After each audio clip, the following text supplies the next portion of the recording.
हे विघ्नहर्ता, हे प्रथम पूज्य गणेश, आप ही की कृपा से आज मैं अपना कार्य संपन्न करने में सक्षम हुआ, जिससे मैं सभी देवताओं के अस्त्र अपने भीतर समाहित कर उन्हें सुरक्षित कर सका। हे कृपा निधान, मेरी और एक विनती है आपसे, अपने महागणाधिपति स्वरूप में दर्शन देने का सौभाग्य प्रदान कर मुझे कृतार्थ कीजिए प्रभु।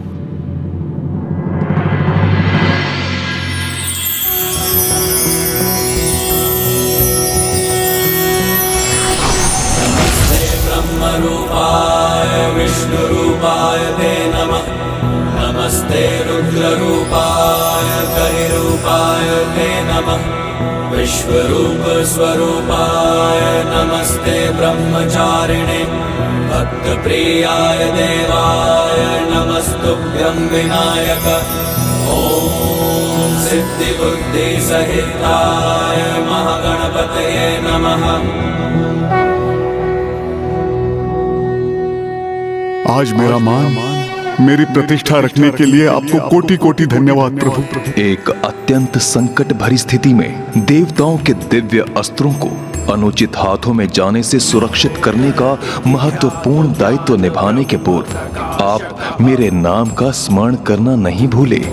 इसलिए मैं भी आपको आशीष देता हूँ कि आप पर कितनी भी विकट स्थिति की छाया क्यों न पड़ जाए, किंतु आप अपना संयम कभी नहीं खोएंगे। और मैं ये भी घोषणा करता हूँ कि आज से जो भी भक्त नेक कार्य करने के पूर्व श्रद्धा भाव से मेरे नाम का उच्चारण करेगा, मैं अपने पंचमुखी रूप में उसके द्वार पर स्थित होकर किसी भी विघ्न को उस द्वार में प्रवेश नहीं करने दूंगा।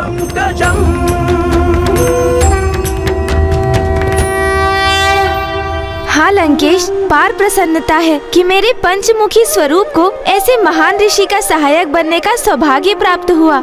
इसमें सौभाग्य तो जगत का ही था। इस घटना के उपरांत जगत वासियों को विविधाओं से सुरक्षित रहने का एक अद्भुत उपाय प्राप्त हो गया था, क्योंकि तब से ही कठिन समय आने पर आपके पंचमुखी रूप को अपने द्वार पर स्थापित कर समस्त विघ्नों से सुरक्षित कर लेते हैं। कठिन समय में यदि कोई अपनी शांति और संयम बनाए रखे तो उसके विघ्न तो स्वतः ही दूर हो जाते हैं। किंतु इंद्रदेव ऐसा कहाँ कर सके, इसलिए अब उनके विघ्न भी बढ़ने वाले थे। ऋषि दधीची ने उन्हें गुरु बृहस्पति के समक्ष भेजकर उनसे क्षमा याचना कर क्रोध शांत करने भेजा था, किंतु शनि दृष्टि के प्रकोप के कारण देवराज इंद्र ने उन्हें एक भूल कर दी।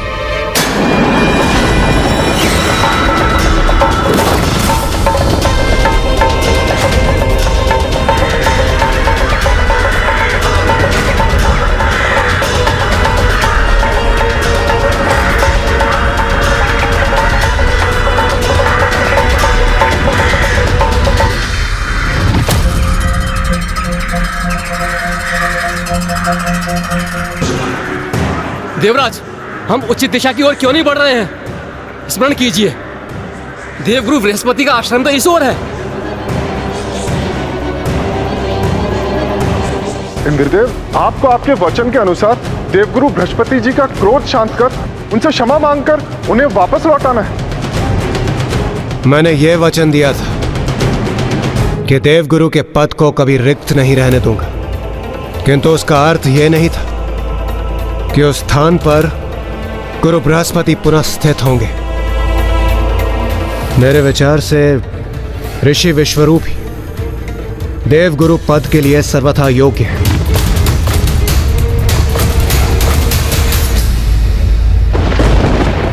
ऋषि विश्वरूप?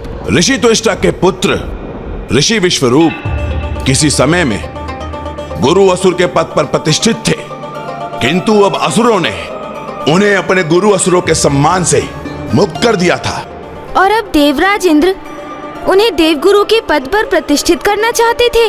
शनि देव की दृष्टि पड़ने पर जो संयम धारण नहीं करता वह सदैव अनुचित निर्णय ही लेता है, क्योंकि देवराज का यह अनुचित निर्णय उनके लिए अत्यंत हानिकारक होने वाला था।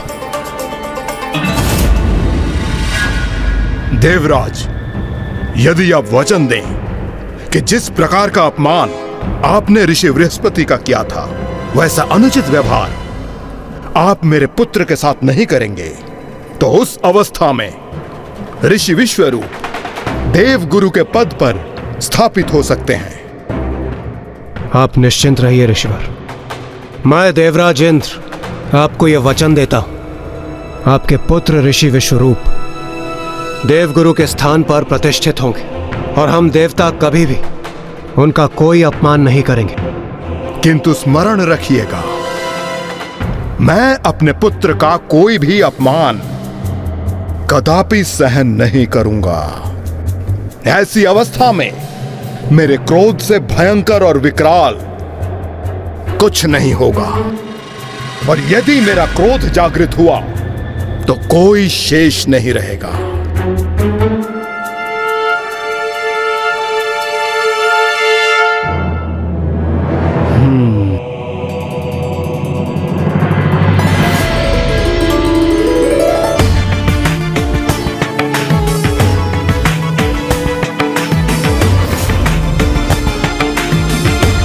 प्रणाम गुरुवर।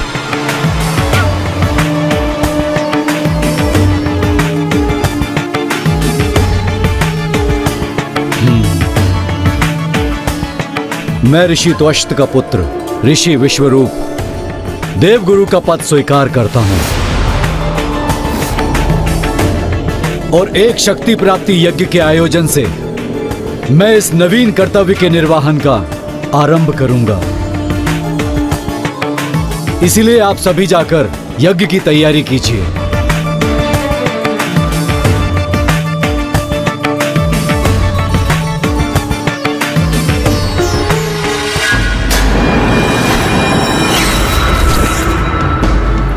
मैं गुरु इनका बनूंगा और लाभ असुरों का होगा। असुरों का लाभ होगा? उनके इस कथन से ऋषि विश्वरूप का क्या अर्थ था? ऋषि विश्वरूप के मन में अभी भी असुरों के लिए स्नेह शेष था, इसलिए उनका लाभ कर स्वयं को गुरु पद पर स्थायी रूप से स्वीकार करवाना चाहते थे। किंतु ये तो छल था। हाँ गौरी पुत्र, ऋषि विश्वरूप देवताओं के यज्ञ से प्राप्त हुई शक्तियों को असुरों में बांट देते थे। फिर एक दिवस देवराज इंद्र ने उन्हें ऐसे करते देख लिया, जिसके उपरांत एक सर्वनाशी स्थिति उत्पन्न हो गई।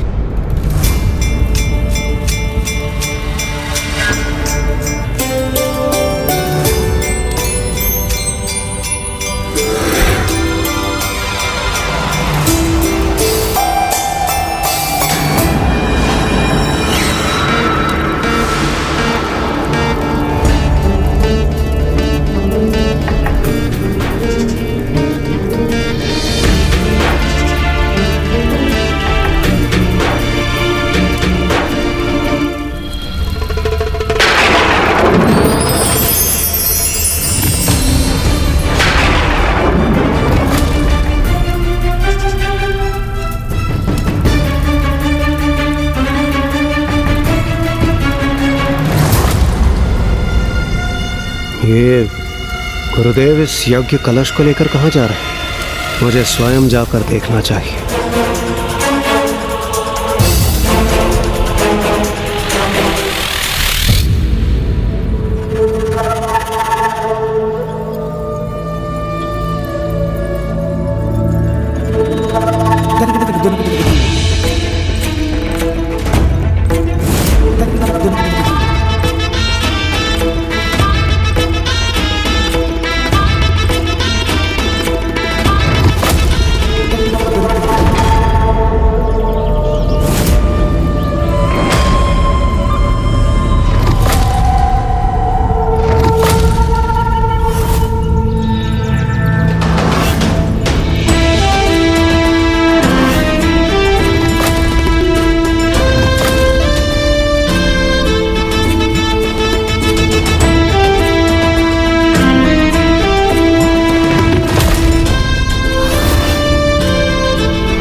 ये आज के यज्ञ का फल है।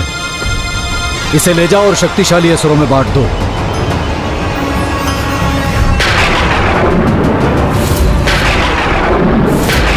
इसी प्रकार प्रतिदिन यज्ञ देवता करेंगे और फल असुरों को प्राप्त होगा। भोग देवता चढ़ाएंगे और प्रसाद असुरों को प्राप्त होगा।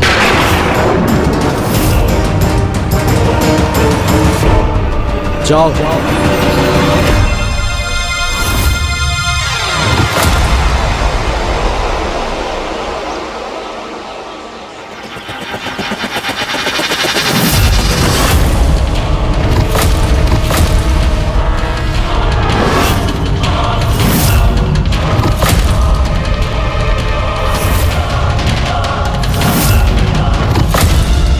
देवराज इंद्र, ये तो अत्यंत क्रोधित प्रतीत हो रहे हैं, अर्थात मेरा भेद खुल गया।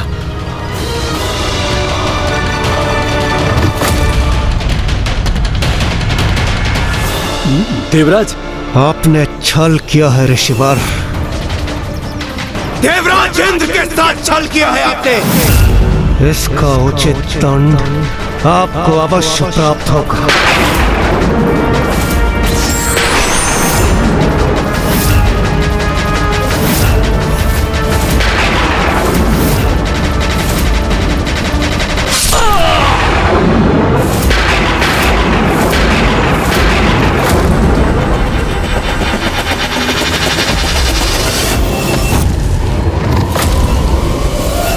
देवराज इंद्र ने आवेश में आकर ऋषि विश्वरूप का वध कर दिया और स्वयं पर ब्रह्म हत्या का दोष ले लिया।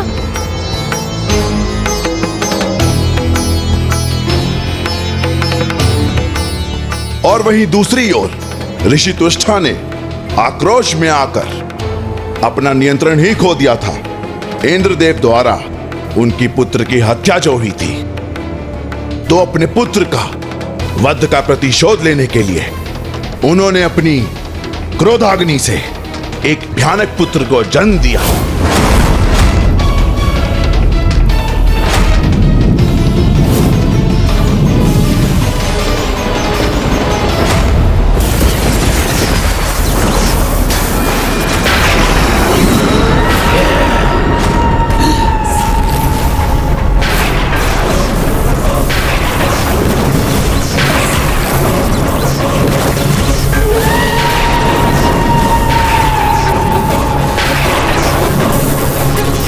हे महाशक्तिशाली वृत्तासुर, मेरे पुत्र,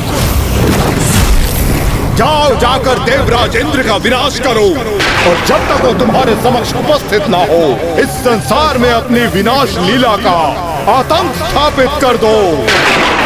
जो आज्ञा पिताश्री।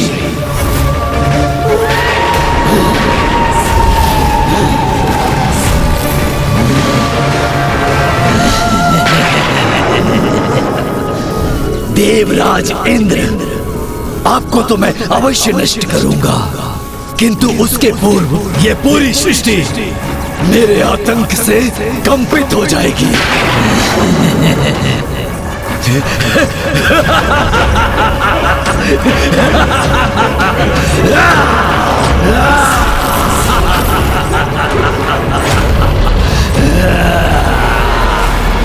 वृत्तासुर का जन्म तो देवराज इंद्र के अंत के लिए हुआ था, किंतु वो ऋषि दधीचि के अंत का कारण बने। ऋषि दधीचि का अंत?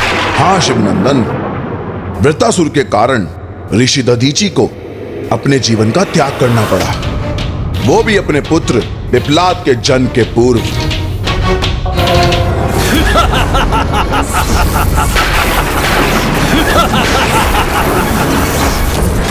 तो मुझे बताइए लंकेश, फिर आगे क्या हुआ? क्या ऋषि दधीचि को भी ये ज्ञात हो गया था कि वो भयंकर असुर वृत्रासुर उनकी मृत्यु का कारण बनने वाला है? नहीं शिवनंदन, अभी तक ऐसा नहीं हुआ था। शनिदेव उन्हें बार बार संकेत देकर अपनी दृष्टि के प्रति संकेत अवश्य देते हैं, जिनमें से कुछ इंद्रदेव के समान भयभीत होकर भूल पे भूल करते जाते हैं, और कुछ ऋषि दधीचि के समान संकेतों को स्वीकार कर स्वयं को और दृढ़ कर लेते हैं।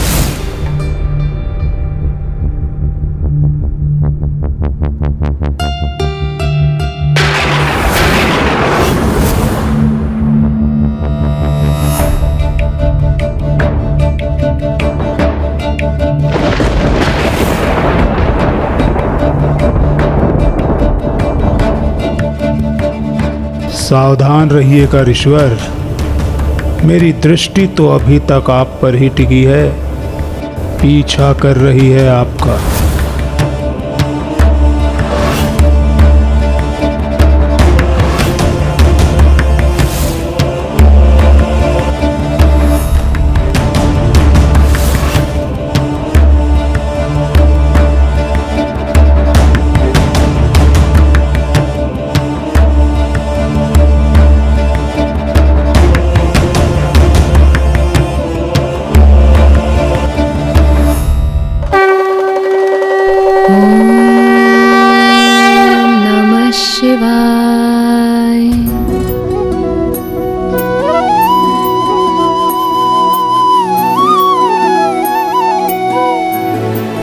स्वामी, सभी व्यवस्था आप स्वयं ही करेंगे क्या? आश्रम को सज्जित करने का कार्य तो आप अपने शिष्यों से भी करवा सकते हैं।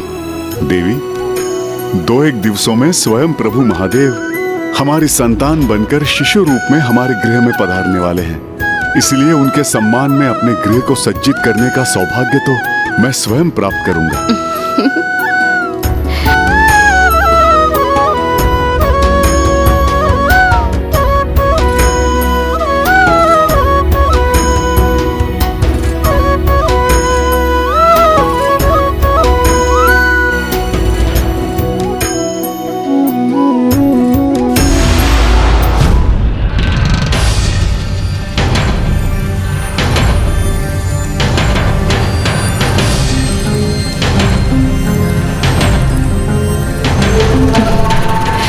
स्वामी को इतना आनंदित देखकर मेरा मन भी अत्यंत हर्षित है।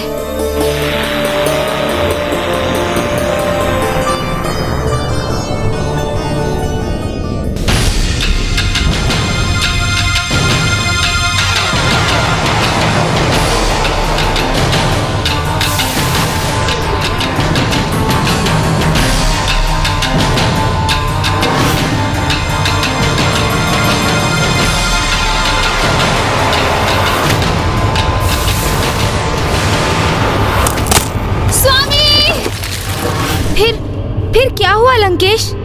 फिर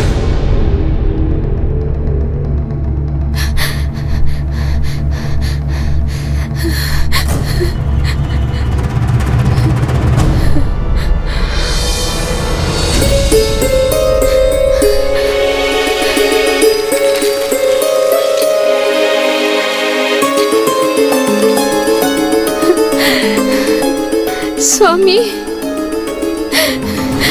आप कुशल तो है?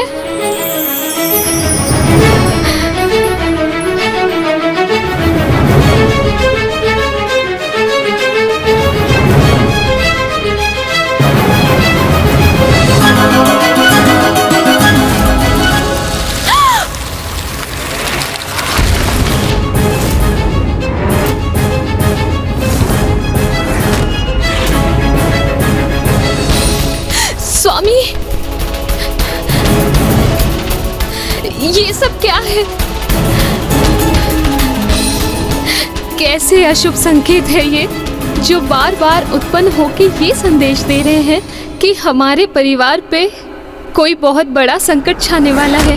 स्वामी, मेरे मन में अनेकों आशंकाएं उत्पन्न हो रही है।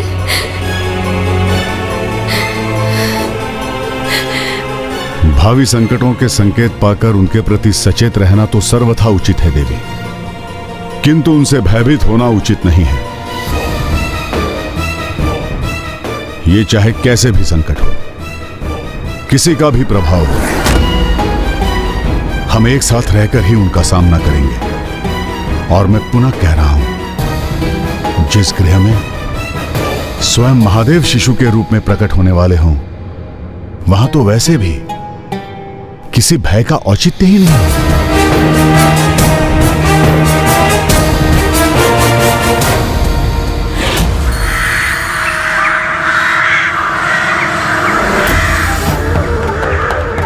मैं किसी भी अवस्था में अपना संतुलन खो बैठूं, यह असंभव है। अपनी कथनी को करनी में बदलना अत्यंत कठिन होता है ऋषिवर। बुरी परिस्थिति का सामना होने पर श्रेष्ठ पुरुष भी विचलित होकर सुपथ से भटक जाते हैं। मेरे समक्ष कैसा भी संकट क्यों ना आ जाए, मैं तो अपने मूल स्वभाव पर स्थिर रहकर धर्मोचित कर्म ही करूंगा। ऋषिवर, अभी तक आपने अपना धैर्य और संतुलन नहीं खोया, किंतु भविष्य में तो मैं आपकी और भी कठिन परीक्षा लेने आ रहा हूं। कर्म फलदाता शनिदेव।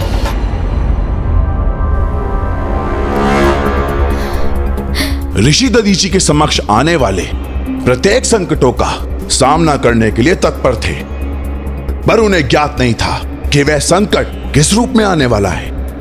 और उधर देवराज इंद्र भी वृत्रासुर के लिए तैयार नहीं थे, जो स्वर्गलोक पे महासंकट बन के छाया हुआ था। वृत्रासुर ने देवराज इंद्र को अपने समक्ष आने की चुनौती दी थी।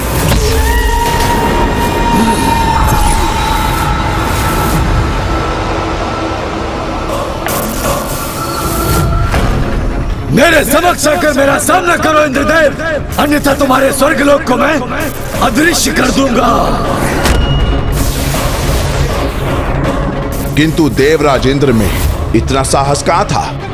वो तो स्वर्गलोक छोड़कर ही भाग गए थे। नहीं, अपनी इस शस्त्रहीन अवस्था में मेरा अथवा अन्य देवताओं का इसके समक्ष जाना उचित नहीं होगा। बस इंद्रदेव, अब मैं तुम्हारे स्वर्गलोक से बाहर आने की प्रतीक्षा नहीं करूंगा। यदि तुम स्वर्गलोक से बाहर नहीं आए तो मैं तुम्हारे स्वर्गलोक को ही मिटा दूंगा। अपनी चुनौती का उचित उत्तर ना पाकर वृत्रासुर ने स्वर्गलोक को ही निकल लिया।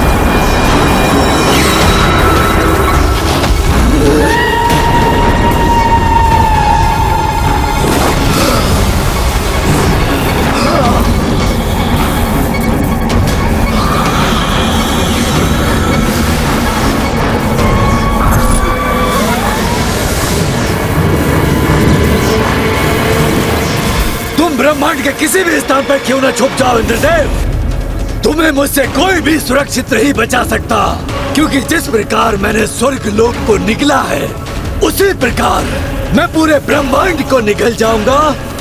कुछ भी शेष नहीं बचेगा।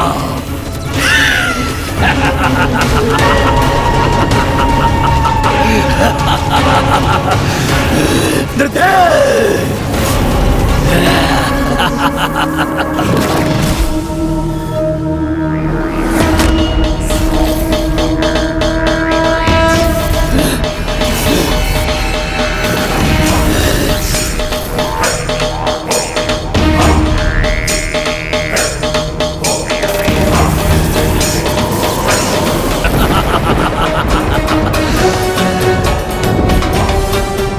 आप मेरी दृष्टि से छिप नहीं सकते। मेरी दृष्टि सभी के लिए समान है, इसके प्रभाव से कोई नहीं बच सकता। बस गुरुदेव, यदि आप देव गुरु हैं तो मैं भी देवराज हूं, और इस प्रकार के शब्द आपके मुख से शोभा नहीं देते। मैं संपूर्ण सभा के समक्ष देव गुरु पद का परित्याग करता हूं। इंद्रदेव, ऋषि दधीचि को दिए गए वचन को भूलना उचित नहीं है। आपको आपके वचन के अनुसार देवगुरु बृहस्पति जी का क्रोध शांत कर उनसे क्षमा मांगकर उन्हें वापस लौटाना है। किंतु उसका अर्थ ये नहीं था कि उस स्थान पर गुरु बृहस्पति पुनः स्थित होंगे। देवराज इंद्र के साथ छल किया है आपने। इसका उचित दंड आपको अवश्य प्राप्त होगा। सत्य है, जब शनि की दृष्टि किसी पर पड़ती है तो उसे संपूर्ण संयम और सूझबूझ के साथ प्रत्येक परिस्थिति का सामना करना चाहिए। किंतु मैंने जो किया वो सर्वथा विपरीत था। मुझे अभी और इसी क्षण सर्वप्रथम अपनी प्रथम भूल को सुधारना चाहिए। स्वर्गलोक का लुप्त होना तो एकमात्र आरंभ था, क्योंकि वृत्तासुर संपूर्ण ब्रह्मांड को निगलने के लिए तत्पर था। और ऐसे समय में अपने गुरु, अपने अस्त्र और अपने लोक को खोने के उपरांत देवराज इंद्र का विवेक अवश्य जागृत हुआ, किंतु वो अपनी भूल को सुधारने का अवसर खो चुके थे, क्योंकि बहुत देर हो गई थी। लीजिए लंकेश, जल ग्रहण कीजिए। मेरी माँ तो सदा कहती हैं कि अपनी भूल सुधारने के लिए जो उचित है वो करने के लिए देर कभी नहीं होती। किंतु फिर कुछ ऐसे भी उदाहरण हैं जहाँ उचित और अनुचित का भेद भूलकर कार्य व्यक्तिगत स्वार्थ से किया जाता है, किंतु दिखावा भक्ति का होता है। वहाँ कोई सुधार कैसे संभव है? ये आप किसके संदर्भ में कह रहे हैं पार्वती नंदन? नहीं नहीं लंकेश जी, मैं तो मात्र इस बात को रहने दीजिए। मुझे तो आप ये बताइए कि क्या सत्य में देवराज इंद्र को अपनी भूल का आभास हुआ और उन्होंने उसे सुधारने का निर्णय लिया? हाँ गौरी पुत्र, अपनी भूल को सुधारकर देवराज इंद्र अपने एक स्वार्थ को सिद्ध करना चाहते थे, और उनकी अपेक्षा उस समय सर्वथा निराधार प्रमाणित होने वाली थी।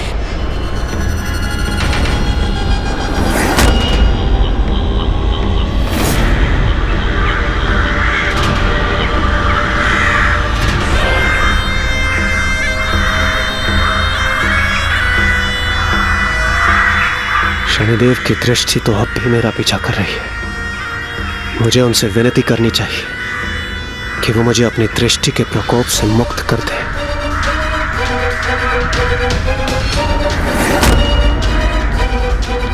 हे शनिदेव, मैं अपने समस्त दोषों को स्वीकार कर उन्हें सुधार लूंगा, और जो भूल मुझसे हुई है उसके लिए मैं क्षमा याचना करूंगा। और मैं आशा करता हूं मेरे ऐसा करने से मुझ पर पड़ी आपकी दृष्टि का प्रकोप क्षीण पड़ जाएगा।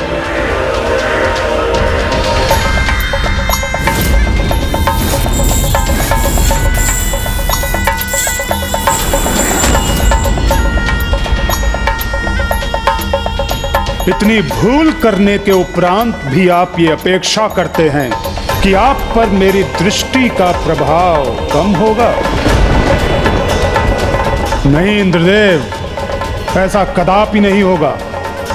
मैं आप पर अपनी दृष्टि का प्रभाव कम नहीं करूंगा।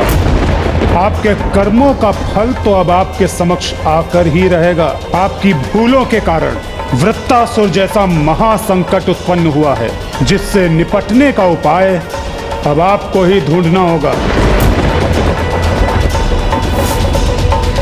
आपकी भूलों के कारण वृत्तासुर जैसा महासंकट उत्पन्न हुआ है। शनिदेव की दृष्टि का प्रभाव तो देवराज इंद्र पर पड़ना ही था, किंतु और भी अधिक दुखद ये था कि देवराज इंद्र से हुई इस भूल का परिणाम अब स्वर्गलोक सहित शेष देवगणों को भी सहना पड़ रहा था। मात्र स्वर्ग नहीं गणेश जी, वृत्तासुर तो अब संपूर्ण सृष्टि को निगलने के लिए तत्पर था, एवं कोई भी देवता अपने दैविक अस्त्रों से भी उसका सामना करने में सक्षम नहीं था।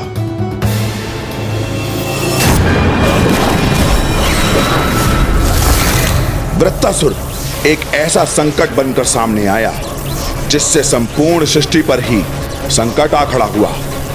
पूर्व में उसने मात्र स्वर्ग को ही अपने धूम्र में निगला था, अब वो संपूर्ण सृष्टि को अपने धूम्र में निगल रहा था, और यही बनने जा रहा था स्वयं ऋषि दधीची के लिए भी एक महासंकट।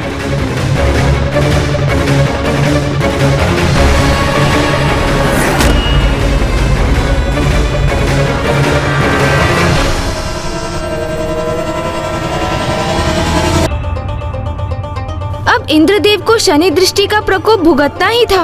तभी तो उन्होंने देवगुरु बृहस्पति को उनके पद से निष्कासित कर विश्व रूप जैसे कुटिल और अयोग्य ऋषि को अपना देवगुरु नियुक्त कर लिया। हाँ पार्वती नंदन, इंद्रदेव को अपनी भूल का एहसास हो चुका था और वो इसका पश्चाताप करने ऋषि बृहस्पति के समक्ष पहुंचे और उनकी परिक्रमा करने लगे।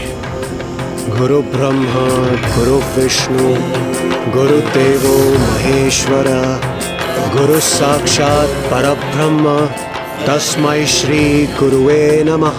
गुरु ब्रह्मा गुरु विष्णु गुरुदेवो महेश्वर गुरु साक्षात परब्रह्म तस्मै श्री गुरुवे। देवराज, आपको मेरी प्रदक्षिणा करने की कोई आवश्यकता नहीं है देवराज। नहीं गुरुदेव, मैं आपका दोषी हूं और इसी योग्य हूं। मैंने जो किया वो आप अपने दोषपूर्ण व्यवहार का प्रायश्चित कर रहे हैं, वही मेरे लिए पर्याप्त है। किंतु अभी तो हमें एकमात्र वत्रासुर को रोकने के उपाय पर अपना ध्यान केंद्रित करना होगा, क्योंकि वो समस्त ब्रह्मांड को विनाश के अंधकार में धकेलने को तत्पर है और वो तब तक नहीं रुकेगा जब तक उसने आपका वध नहीं कर दिया है।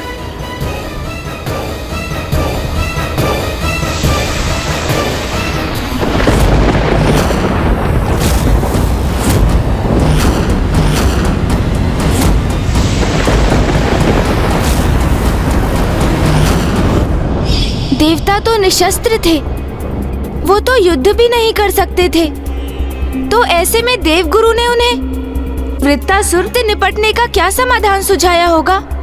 देवगुरु बृहस्पति ही नहीं, इस समस्या का समाधान सुझाने में स्वयं ब्रह्मदेव भी असमर्थ थे।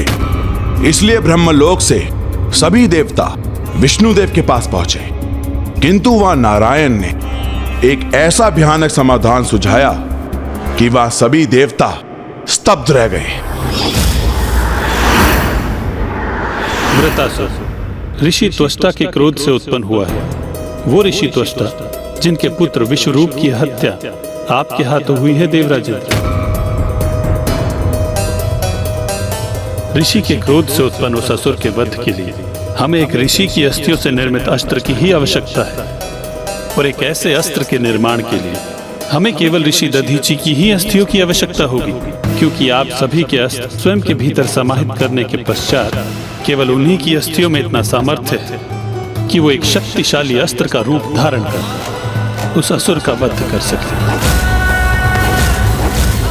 देवगण, अब आप और विलंब मत कीजिए, शीघ्रता कीजिए और ऋषि दधीची के समीप जाइए, क्योंकि असुर वृत्तासुर ने ब्रह्मांड की परिक्रमा प्रारंभ कर दी, जिसके पूर्ण होते ही संपूर्ण ब्रह्मांड उसके व्रत अर्थात उसके घेरे में आ जाएगा।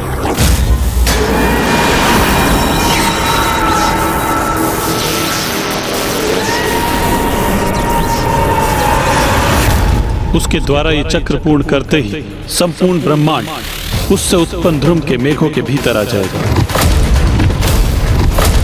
और उसका मुख एक अंधकारी कूप में परिवर्तित हो जाएगा, जिससे संपूर्ण ब्रह्मांड का तिनका उसमें समा जाएगा, कुछ भी शेष नहीं रहेगा।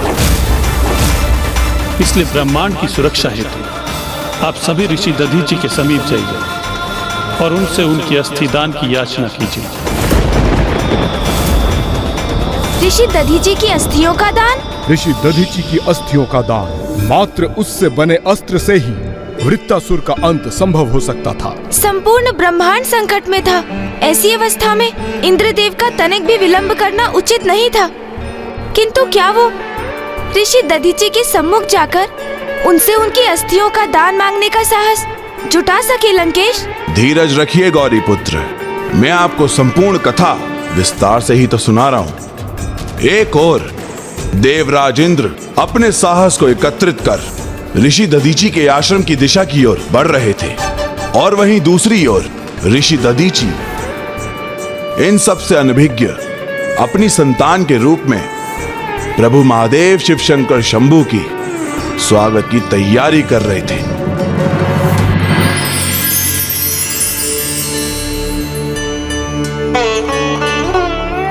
महादेव के आगमन के लिए मैंने अपनी पूरी कुटिया तैयार कर ली है। स्वामी, आपने ये सब अकेले ही कर लिया? भगवान के आगमन की तैयारी है ये। मैं तो इसी विचार से व्याकुल हूँ कि उनके जन्म लेते ही मैं अपने पुत्र को अपने अंग से लगाऊंगा या उन्हें प्रभु मानकर उनके चरण स्पर्श करूंगा। स्वामी, थोड़ा धीरज तो रखिए, क्योंकि बस 1-2 दिवस में ही आपके पुत्र का आगमन होने ही वाला है। तो अभी मैं अपने पुत्र की माता के लिए फल लाने का अपना दायित्व पूरा करता हूँ। आइए, अब आप विश्राम कीजिए।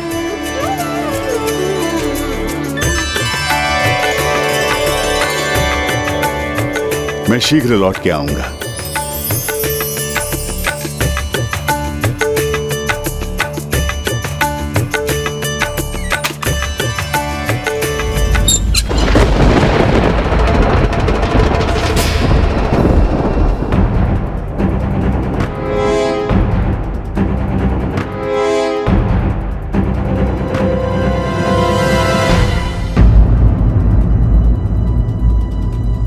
प्रणाम ऋषिवर। प्रणाम ऋषिवर। कल्याण हो। किंतु आप सभी एक साथ? सब कुशल तो है ना देवराज?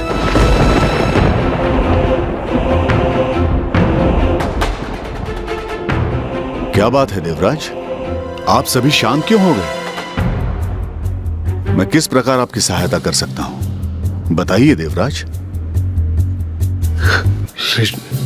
ऋषिवर, वो मैं तो स्वयं को कुछ भी कहने में असमर्थ पा रहा हूं। क्या कहूं और कैसे कहूं? देवराज, शीघ्र ही मेरे गृह में पुत्र का आगमन होने वाला है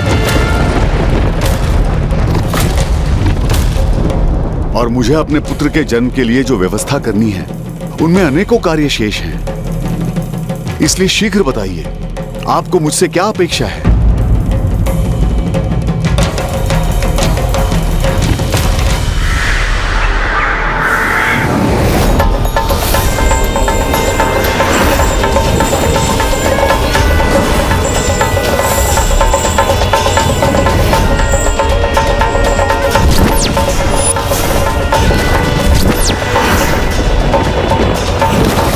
ऋषिवर, अब होगी आपकी वास्तविक परीक्षा।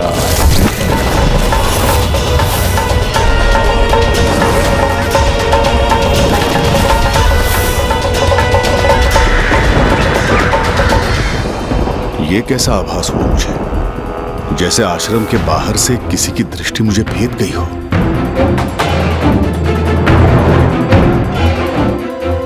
ये क्या? देवराज इंद्र के नेत्रों में अचानक ऐसा आतंक का भाव क्यों उत्पन्न हो गया?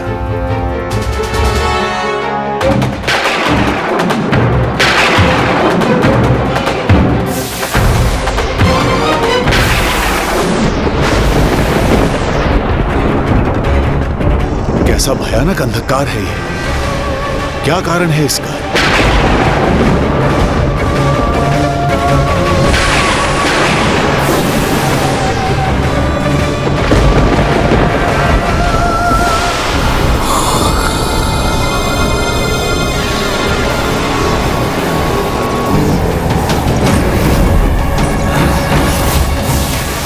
अब मैं शीघ्र ही पूरे ब्रह्मांड को अपने वृत्त से घेर लूंगा।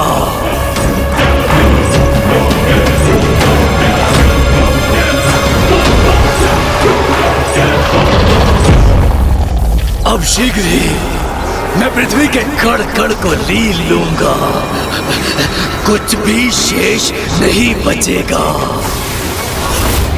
तब पूर्ण होगा देवराज इंद्र से और देवताओं से मेरे पिता का प्रतिशोध। जब सृष्टि ही नहीं बचेगी तो देवता तो नष्ट ही हो जाएंगे।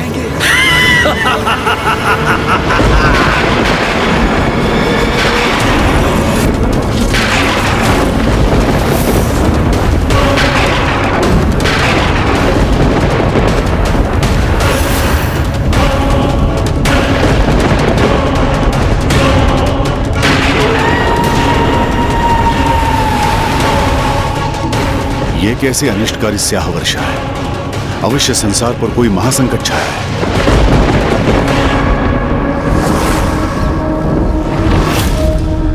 आप शांत क्यों हैं देवराज? मेरे प्रश्न का उत्तर क्यों नहीं देते? ये जो भी संकट है, इसके निवारण के लिए मैं आपकी किस प्रकार से सहायता कर सकता हूं?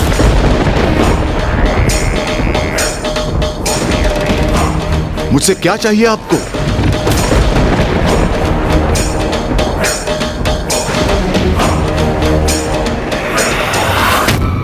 आपकी अस्थियों का दान, अस्थियों का दान, अस्थियों का दान।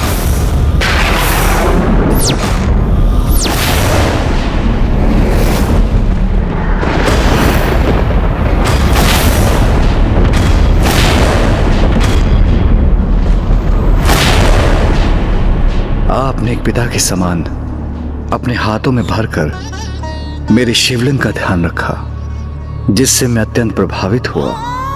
इसलिए मैं आपको वरदान देता हूं कि मैं स्वयं आपके पुत्र के रूप में प्रकट होऊंगा। मैं तो इसी विचार से व्याकुल हूं कि उनके जन्म लेते ही मैं अपने पुत्र को अपने अंग से लगाऊंगा या उन्हें प्रभु मानकर उनके चरण स्पर्श करूंगा। आपकी अपार उत्सुकता तो स्पष्ट दिखाई दे रही है, लेकिन थोड़ा धीरज रखिए, क्योंकि बस 1-2 दिवस में ही आपके पुत्र का आगमन होने ही वाला है। इसलिए मैं क्योंकि बस अस्थियों का स्वयं आपके पुत्र अस्थियों का गढ़, अस्थियों का गढ़।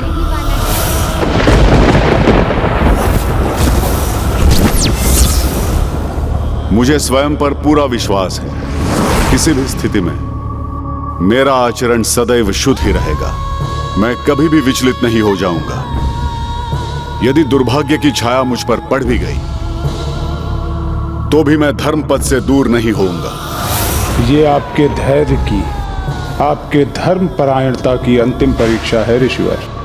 अब देखना ये है कि ऐसे समय में जबकि आप मेरे आराध्य भगवान महादेव के अवतार के पिता बनने वाले हैं, आप अपने जीवन का बलिदान करके धर्म के प्रति अपनी निष्ठा का परिचय दे पाते हैं अथवा नहीं।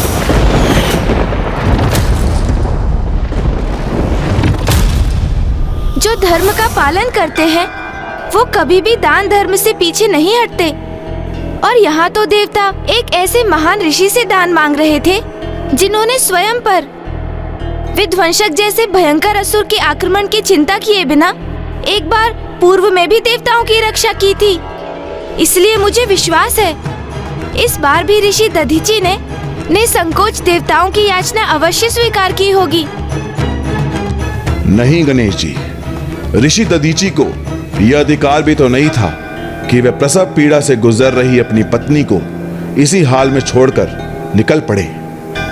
उनके तो एक समक्ष समूची सृष्टि थी, जिसका एक छोटा सा भाग उनका परिवार था, तो दूसरी ओर उनका परिवार जिसमें व्यक्ति की प्रत्यक्ष सृष्टि बसती है। मुझे ज्ञात है ऋषिवर, जो दान मैं आपसे मांग रहा हूं वो समस्त दानों से परे, वो भी उस समय जब आप स्वयं पिता बनने वाले हैं।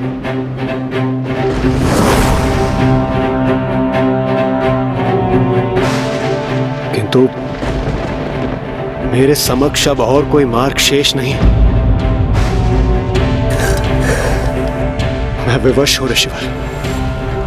स्वयं प्रभु श्री हरि नारायण सृष्टि के पालनहार, उनके भी अनुसार उस भयंकर असुर वृत्रासुर से सृष्टि की रक्षा हेतु आप ही एकमात्र उपाय। यदि आपने मेरी सहायता नहीं की और अपनी अस्थियों का दान नहीं दी तो मेरे कारण इस समस्त सृष्टि का विनाश हो जाएगा। समस्त सृष्टि का विनाश हो जाएगा। समस्त सृष्टि का विनाश हो जाएगा। इंद्रदेव की याचना ने ऋषिवर के समक्ष एक गंभीर संकट खड़ा कर दिया था, जिसके बाद उन्होंने ना हाँ कहा और ना ही ना, और वहां इंद्रदेव की याचना का कोई उत्तर दिए बिना अपनी कुटिया में चले गए। इंद्रदेव की याचना ने ऋषिवर के समक्ष एक गंभीर संकट खड़ा कर दिया था। अंततः आप भी विचलित हो गए ऋषिवर, किंतु दान तो ऋषि का धर्म होता है। ऋषि के द्वारा दान मांगे जाने पर उन्हें दान दिया जाना चाहिए। तो विशेष परिस्थितियों में यदि किसी ऋषि से कोई दान मांगे तो ऋषि को भी अपना धर्म अवश्य निभाना चाहिए। किंतु ऋषिवर, यहाँ तो आपने देवराज इंद्र को अपनी अस्वीकृति व्यक्त कर दी, अर्थात आप भी धर्म के पथ से विमुख हो गए।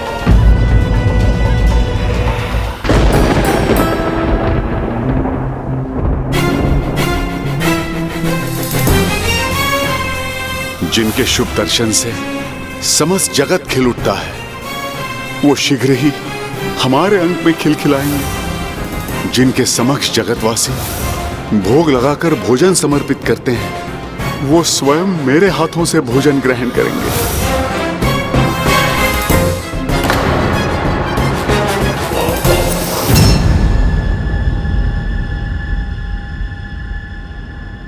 स्वामी, आप आ गए।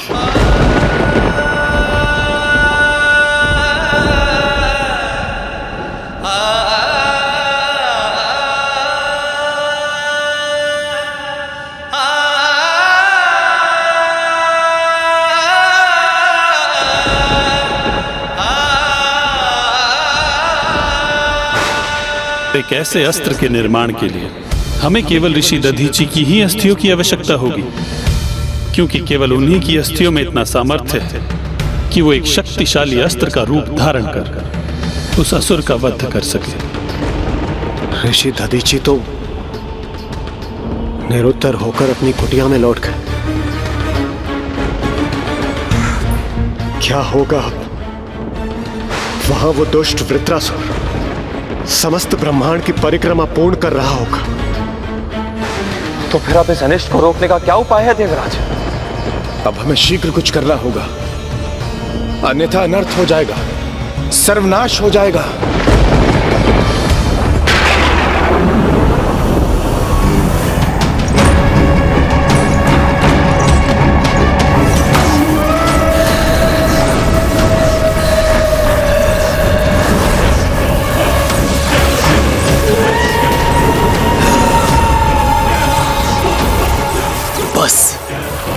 अब इस वृत्त के पूर्ण होने की ही देर है, फिर कोई सृष्टि की रक्षा नहीं कर सकेगा।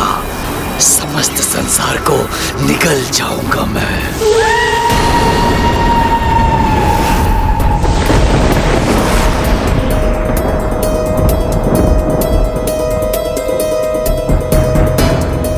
प्रभु, वृतासुर का विनाशकारी प्रकोप अब क्षीर सागर को भी प्रभावित कर रहा है।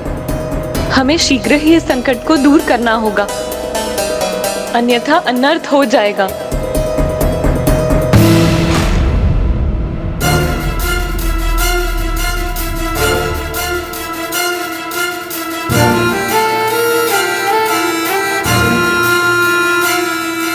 ये कैसा अशुभ संकेत है? ये आपकी कैसी लीला है स्वामी?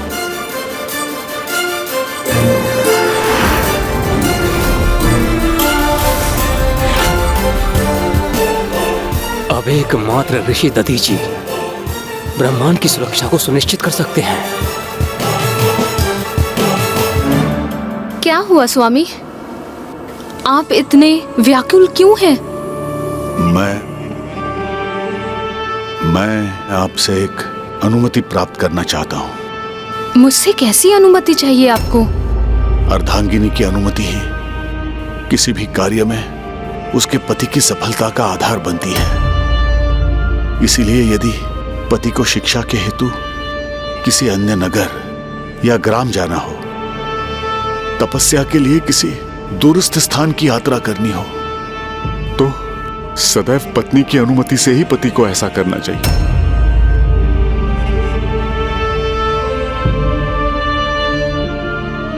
और अब जब मुझे इस संसार का ही त्याग करके परलोक जाना है, तो आपके अनुमति के बिना कैसे जा सकता हूं मैं? किसी ने मुझसे दान मांगा है देवी। आप इस ऋषि को दान देने की, अपना ऋषि धर्म निभाने की अनुमति दे दीजिए।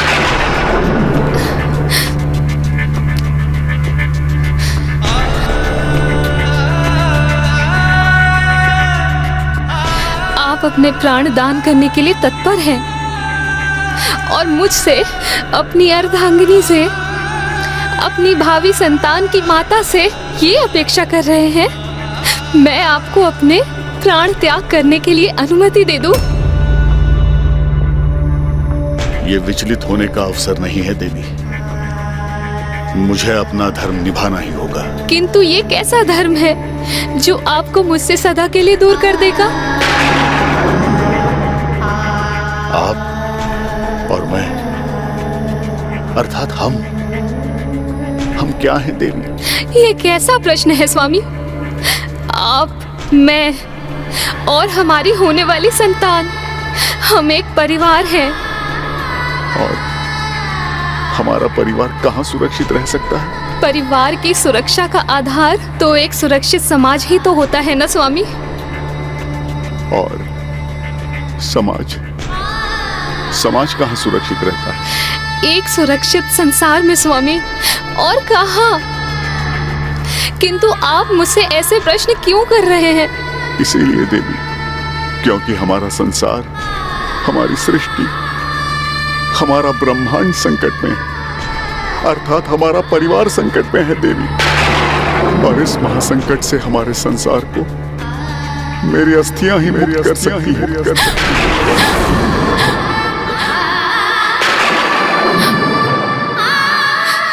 इसीलिए मुझे देवताओं को अपनी अस्थियां दान करने की अनुमति दे दीजिए देवी। किंतु आप अस्थियां दान में देकर अपने प्राण त्याग देंगे तो प्रभु के अवतार के पिता होने का सुख कैसे प्राप्त करेंगे?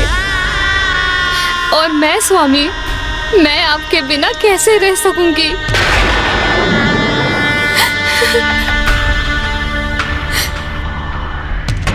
मेरे जाने के उपरांत भी ये संसार मुझे महादेव के अवतार के पिता के नाम से स्मरण करेगा। किंतु यदि ये संसार ही शेष नहीं रहेगा तो कुछ नहीं रहेगा।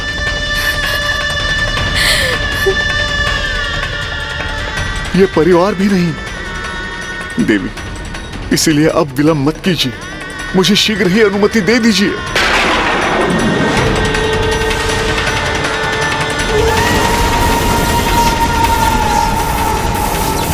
संसार महासंकट में है देवी, और सर्वनाश के लिए अभी अधिक समय शेष नहीं है। मुझे जो भी करना है शीघ्र करना होगा। अपनी समस्त शंकाओं का त्याग कर मुझे अनुमति दे दीजिए देवी।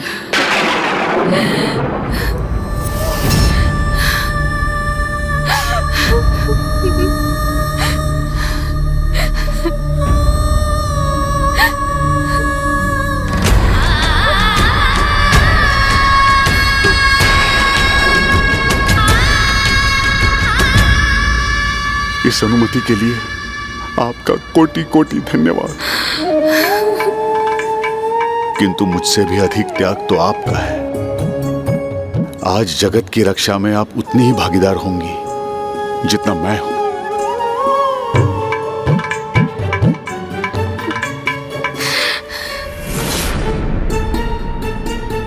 दुख तो इस बात का है कि मैं अपने पुत्र के रूप में स्वयं प्रभु को अपने अंक में नहीं भर सकूंगा।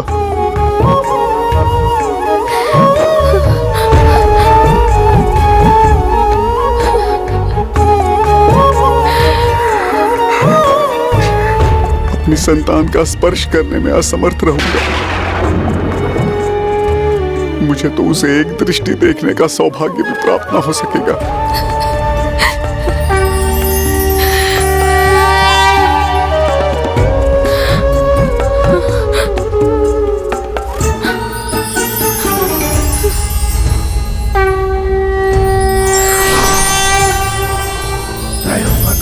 शिवम नमामि हे उमापति जनीन कंठ जय अनंत नमोस्तुते नमोस्तुते। हो भोलेनाथ भक्त के हो कष्ट से निवारते, ये सृष्टि सारी संकटों से शिव ही है उबारते। हे प्रभु, ओम नमः शिवाय। मुझे दर्शन प्रदान करके आपने मुझे कृतार्थ कर दिया।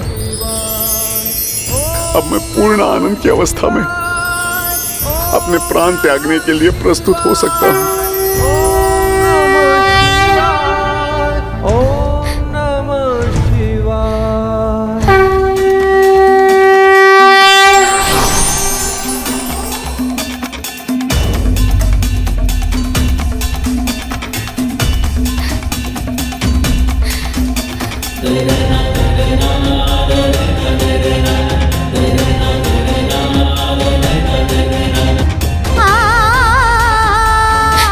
स्वामी स्वामी स्वामी स्वामी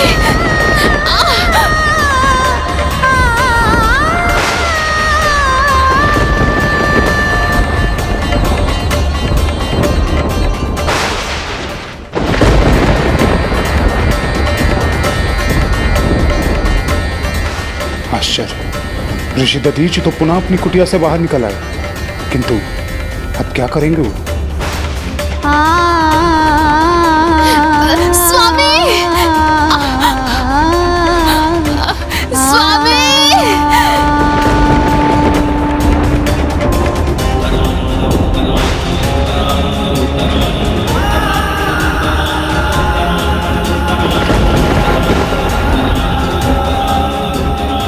प्रभु शिव की कृपा से संसार को एक दुष्ट और भयानक असुर वृत्रासुर के प्रकोप से रक्षित करने हेतु मैं अपनी अस्थियों का दान करने के लिए प्रस्तुत। मैं अपनी अस्थियों का दान करने के लिए प्रस्तुत। मैं अपनी अस्थियों का दान करने के लिए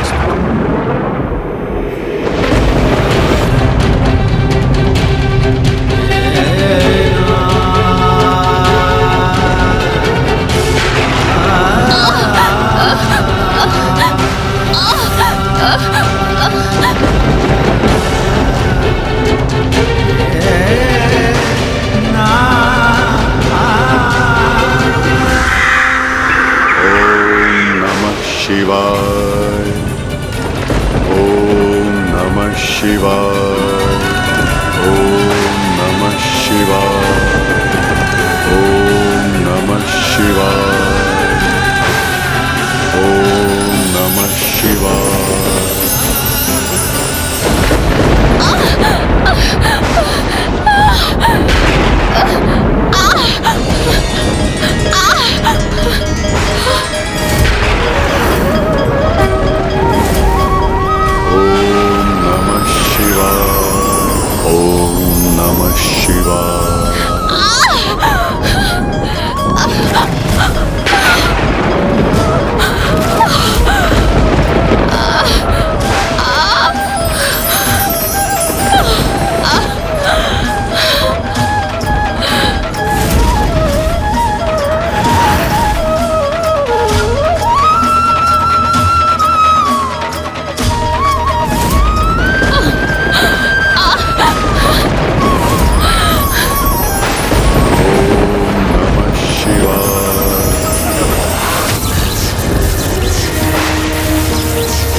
ऋषि दधीचि ने इस महात्याग का निर्णय लेकर तो मुझे भी अचंभित कर दिया। ओम नमः शिवाय।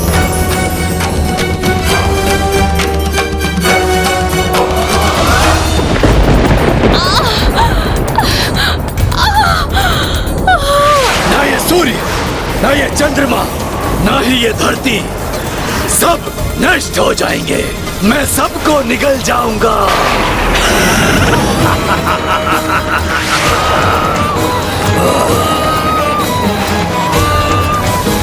ओम नमः शिवाय।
शनि के विष्णु त्रस्त चतुर माता तेज पुत्र पर प्रभु ने मृत्यु के जन्म किया।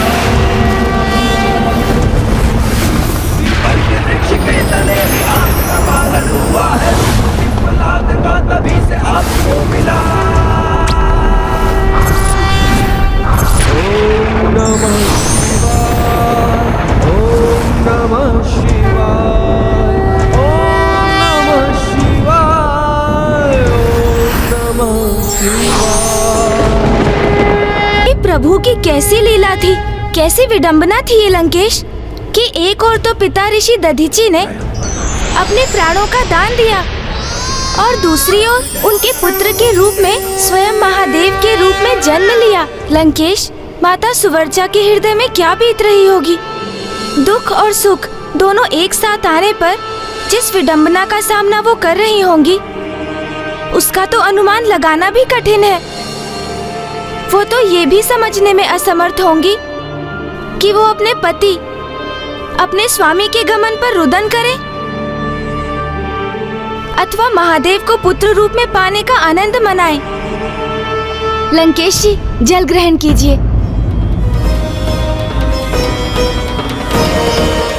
उनका फिर क्या हुआ लंकेश?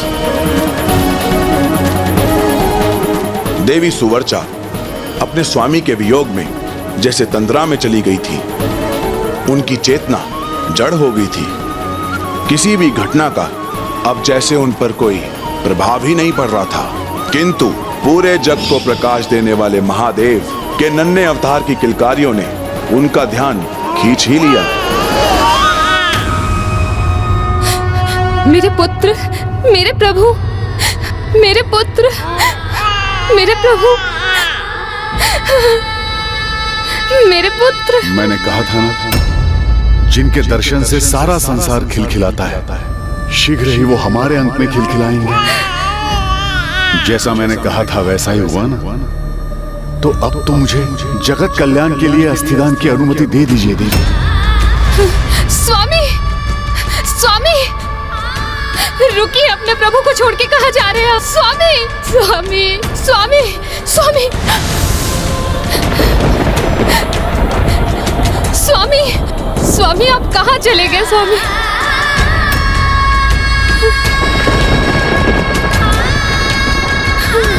उनके स्वामी के प्राण त्यागने के उपरांत उनके वियोग ने देवी सुवर्चा को जैसे प्राणहीन ही कर दिया।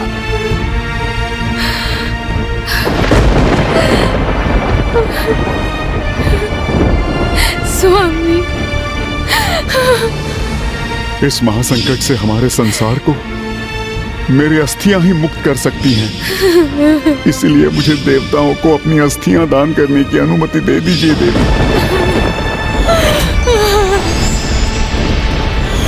स्वामी, ये उचित नहीं है। नहीं स्वामी, नहीं, आपसे विलग होने की पीड़ा मैं नहीं सह सकती। नहीं रह सकती मैं आपके बिना स्वामी।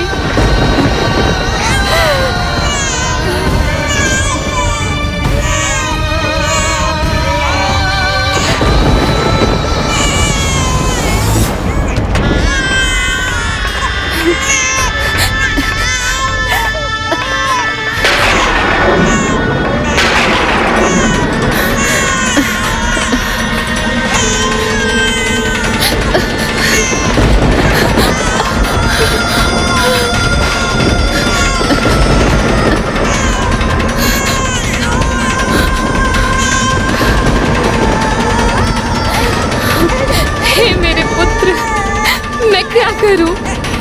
ये दुख मेरे लिए भी असहन है। मैं विवश हूं। मैं क्या करूं?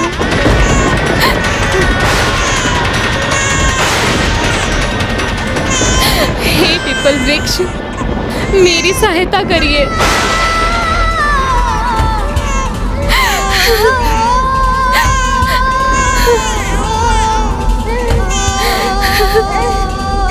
मुझे क्षमा करना पुत्र, मुझे क्षमा करना।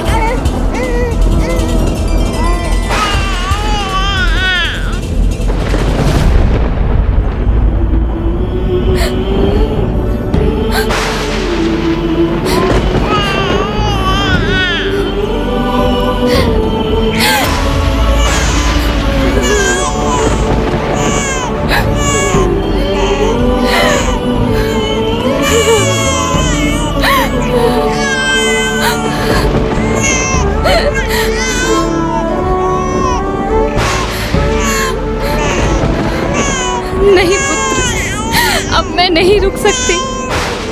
अब मेरा समय आ गया है, मुझे भी तुम्हारे पिताश्री के पास ही जाना होगा पुत्र। अपनी माता को क्षमा करना।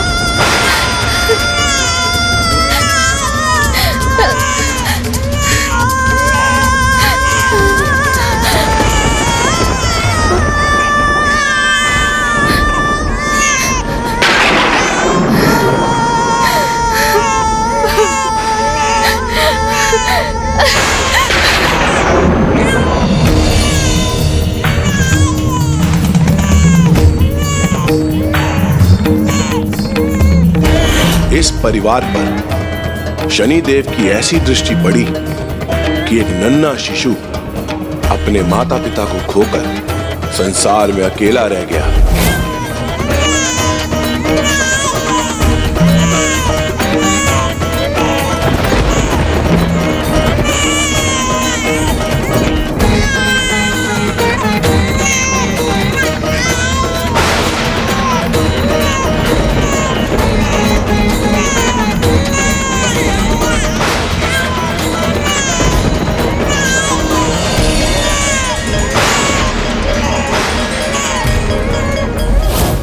जहां एक ओर महादेव के पिपलाद अवतार का जन्म हुआ, दूसरी ओर इस समय तक उधर वृत्तासुर समस्त सृष्टि पर संकट बनकर छा चुका था। वृत्तासुर जो अपनी परिक्रमा पूर्ण कर चुका था और अपने बनाए व्रत में सबको घेर चुका था और समस्त लोकों को निगलने जा रहा था, अर्थात उसकी विनाश लीला के कारण अब त्रिलोक भी विनाश के निकट था।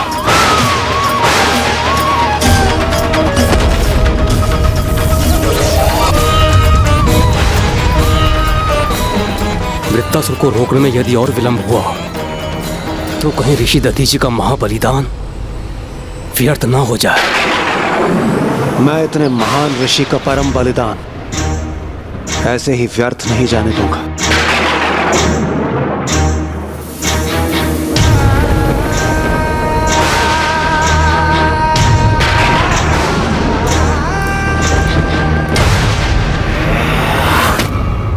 ये परिवर्तन, ये अंधकार जो सर्वत्र फैल रहा है, इसे कैसे रोकेंगे हम?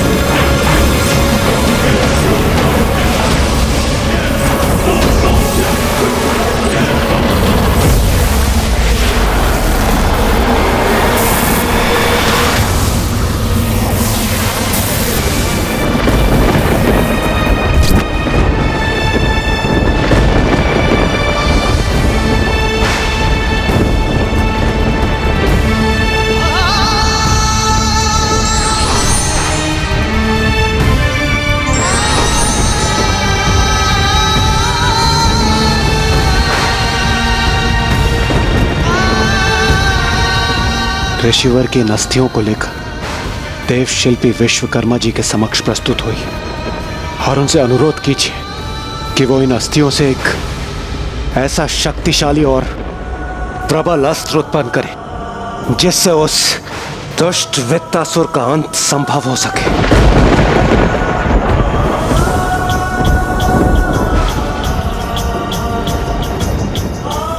जाइए सूर्यदेव, शीघ्र प्रस्थान कीजिए। इस अवधि में मैं उस दुष्ट वृत्तासुर को और आतंक मचाने से रोकने का प्रयास करता हूं। नहीं देवगण, आप में से कोई भी मेरे साथ नहीं चलेगा। आप सभी सूर्यदेव के साथ देवशिल्पी विश्वकर्मा जी के समक्ष प्रस्तुत हो।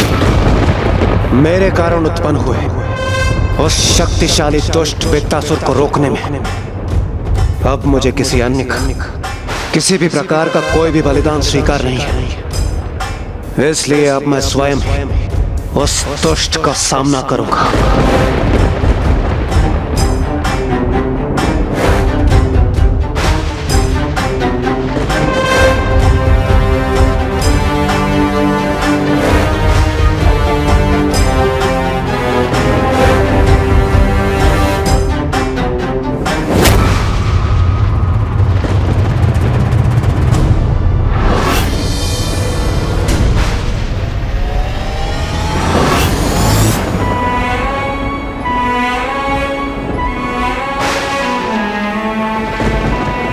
मुझे स्वयं पर पूरा विश्वास है कि किसी भी स्थिति में मेरा आचरण सदैव शुद्ध ही रहेगा।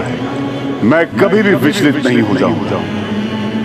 यदि दुर्भाग्य की छाया मुझ पर पड़ भी गई तो भी मैं धर्म पथ से दूर नहीं होऊंगा। इसीलिए आपका मुझे सावधान करना व्यर्थ है। आप मुझे चुनौती दे रहे हैं ऋषिवर?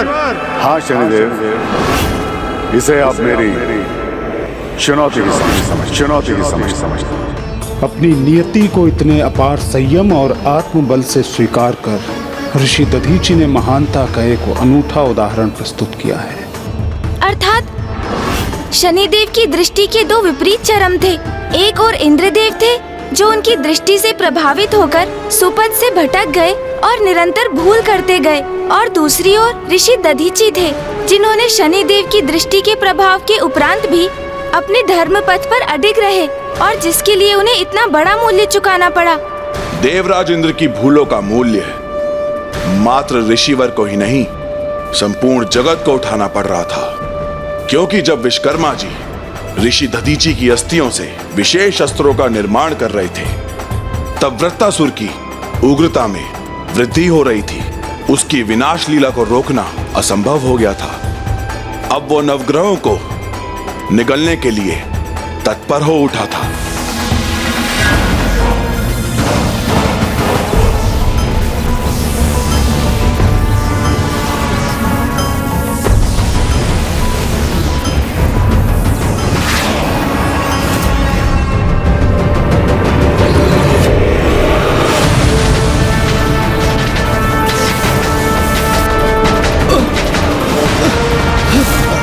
चंद्रदेव, चंद्रदेव,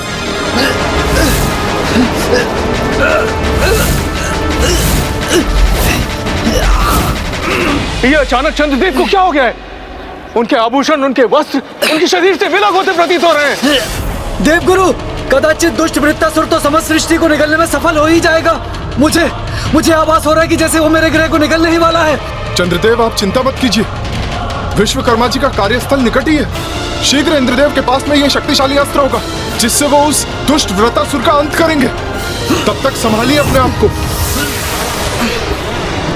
रुक जाओ वृत्तासुर,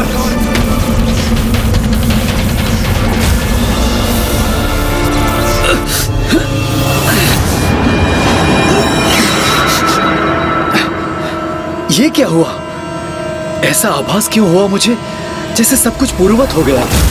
ओहो इंद्रदेव, तुम्हारा इतना दुस्साहस कि तुम मेरे सम्मुख प्रस्तुत हो गए, और वो भी निशस्त्र।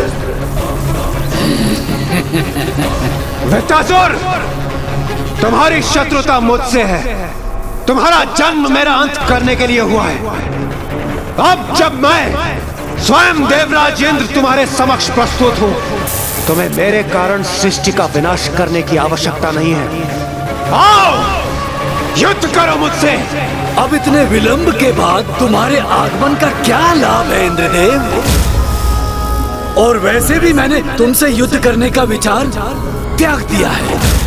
अब इस सृष्टि के अंत के साथ ही मैं तुम्हारा अंत करूंगा इंद्रदेव।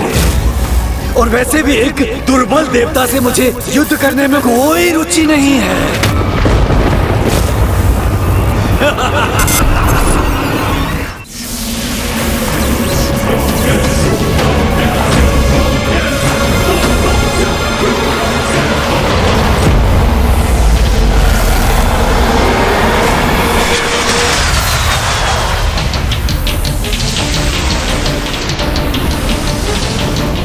तुम्हारे इन धूम्र मेघों को मेरे मेघों का जल अपने साथ बहा ले जाएगा।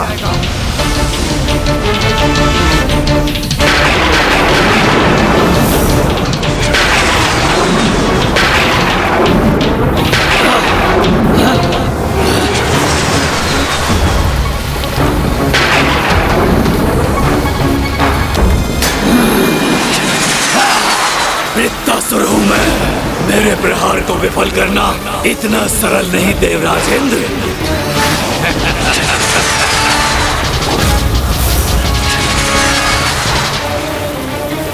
इसने तो मेरे छल को वश में परिवर्तित कर दिया।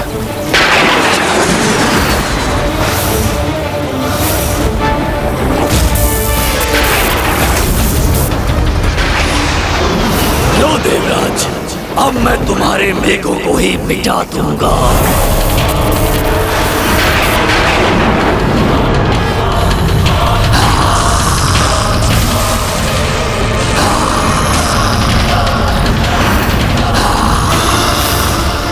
अब तो एकमात्र ऋषि दधीचि की अस्थियों से निर्मित उस विशेष अस्त्र की आस है मुझे, जिसे शीघ्र मेरे हाथों में होना चाहिए, तभी इसका अंत संभव है।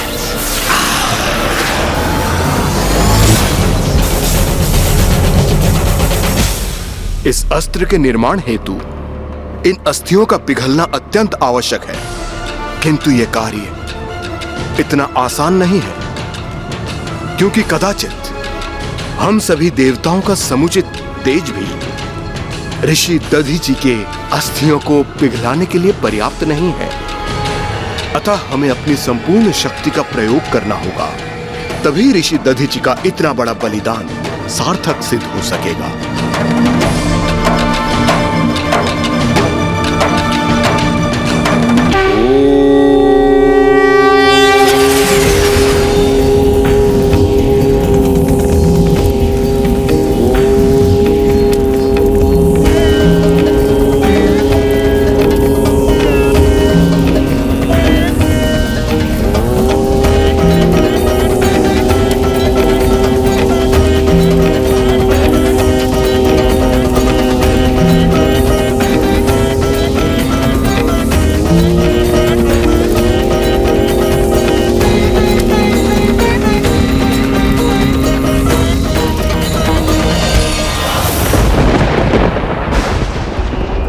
धन्य हैं आप ऋषिवर, प्राण दान करते समय भी विचलित नहीं हुए। आप अपनी चुनौती पर सर्वथा स्थिर रहे, अंत तक धर्मोचित मार्ग से विचलित नहीं हुए। आपके इस महान त्याग ने मुझे अत्यंत प्रभावित कर दिया।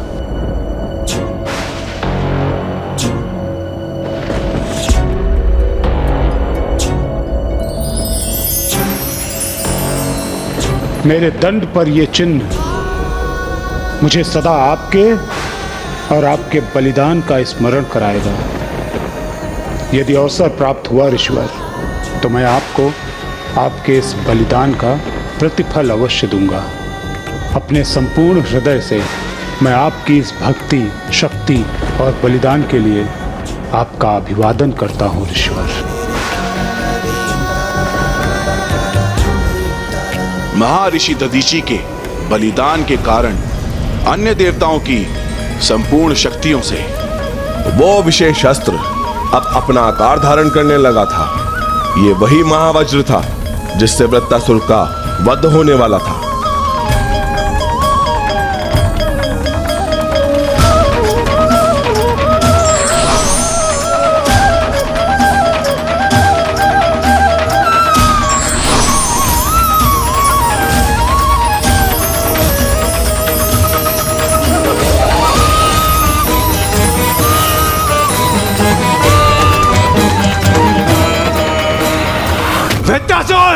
मैं तुम्हें अंतिम चेतावनी दे रहा हूं। अब मैं तुम्हें किसी और को किसी भी प्रकार की क्षति नहीं पहुंचाने दूंगा। तुम जैसे दुर्बल निशस्त्र देवता क्या करेंगे मेरा? वृत्रासुर हूं मैं, महाशक्तिशाली। मैं चाहूं तो तुम्हें नष्ट कर सकता हूं, लेकिन तुम वृत्रासुर को नष्ट करने में असमर्थ हो।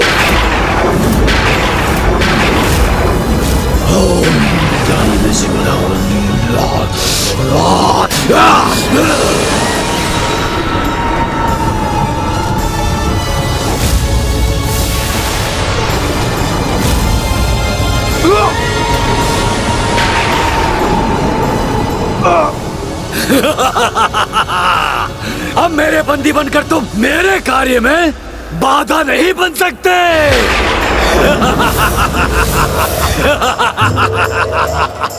अब तुम स्वयं अपने नेत्रों से संपूर्ण सृष्टि का अंत होते हुए देखो।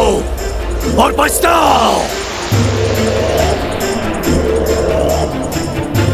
आभास करो तुमने किससे शत्रुता मोल ली है। अब अंत में तुम भी मेरे उदर में समा जाओ।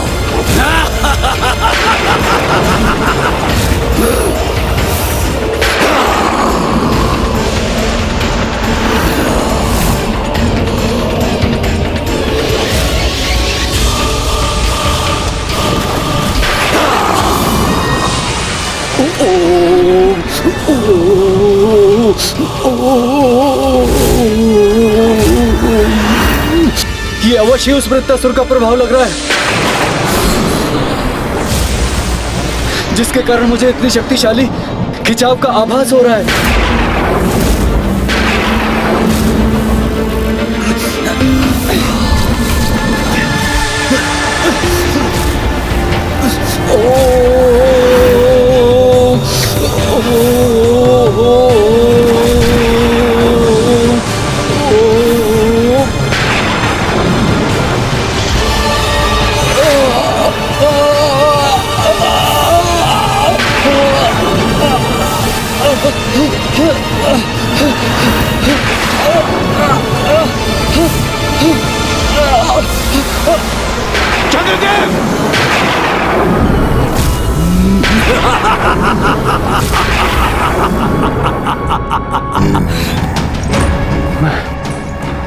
मैं चंद्रदेव की रक्षा नहीं कर पाया। हाँ इंद्रदेव, तुम कुछ नहीं कर सकते।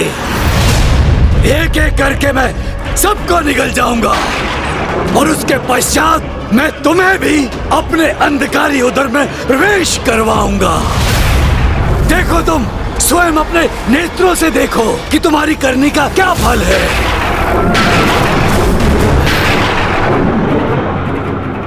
प्रतिशोध।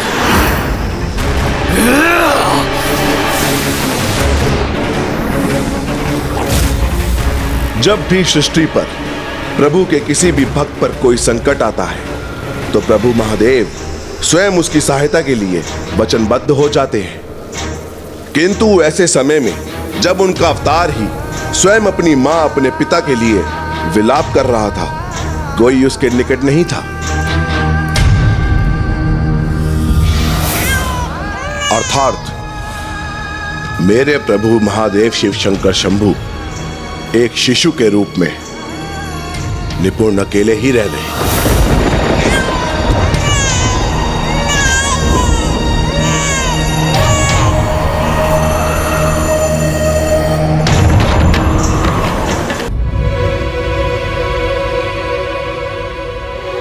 किंतु फिर क्या हुआ लंकेश? उन शिशु का ध्यान किसने रखा? माता पिता के अभाव में वो जीवित कैसे रहे लंकेश?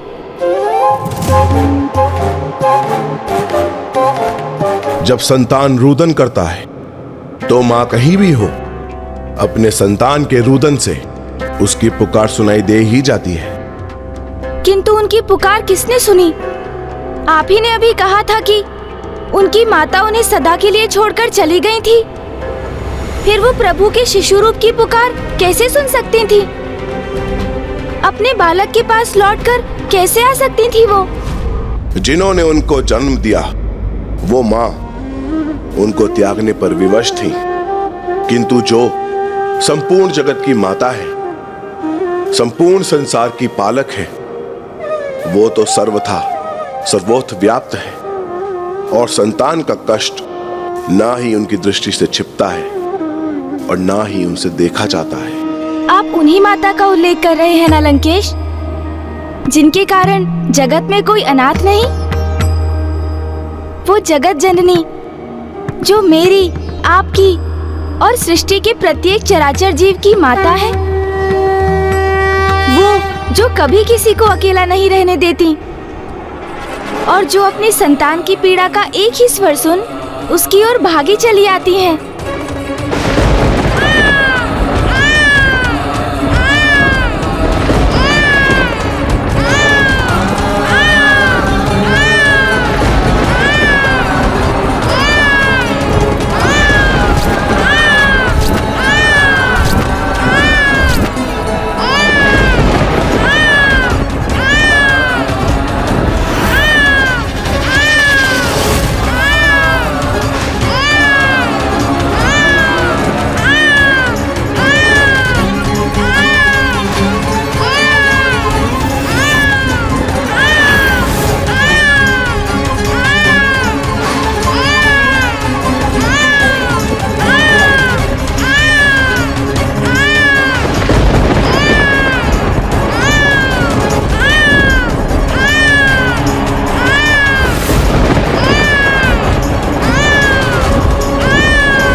नित्यानंद करी वराभय करी सौंदर्य रत्ना करी निर्धूताखिल घोर पावन करी प्रत्यक्ष माहेश्वरी प्राणेयाचल वंश पावन करी काशीपुराधीश्वरी भिक्षां देहि कृपावलंबन करी माता अन्नपूर्णेश्वरी माता अन्नपूर्णेश्वरी।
आप जो स्वयं भ्राता श्री हरि नारायण के प्रति रूप हैं, हे महान पीपल वृक्ष, इस शिशु की माता देवी सुवर्चना ने एक बहुत बड़ा दान किया है। इसे आपकी छत्र छाया में त्याग कर आपको इसके पालन पोषण का दायित्व सौंपा है। इसीलिए आज से आप ही इसके पिता बनकर इसकी रक्षा करेंगे।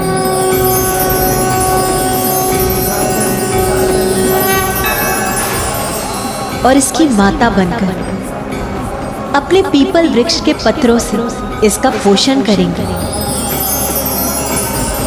जिसके लिए मैंने आपके पत्रों को पौष्टिक तत्वों से परिपूर्ण कर दिया है। आपने जो उत्तरदायित्व मुझे दिया है, मैं उसे अवश्य पूर्ण करूंगा।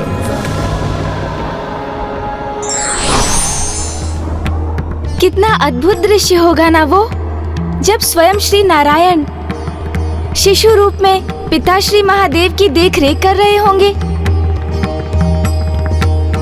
किंतु फिर क्या हुआ लंकेश? ओहो, विष्णु जी का नाम लेकर मैंने लंकेश को क्रोधित कर दिया।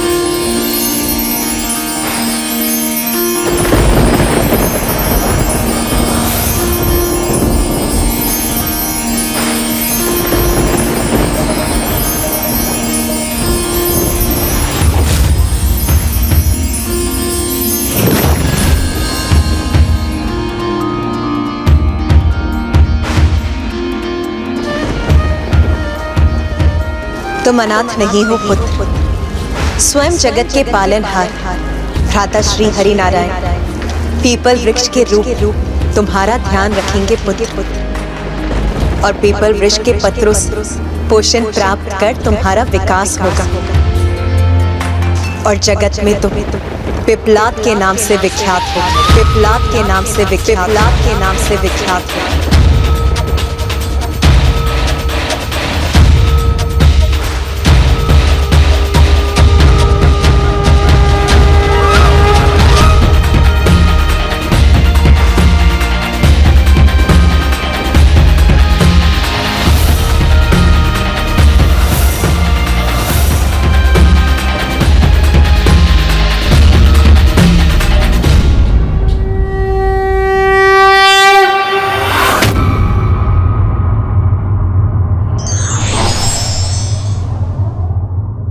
व्यक्ति अपने भाग्य और दुर्भाग्य के भंवर में सदा फंसता रहता है, किंतु अंत में उन्हें तारने वाले भी वही पालनहार ईश्वर ही होते हैं।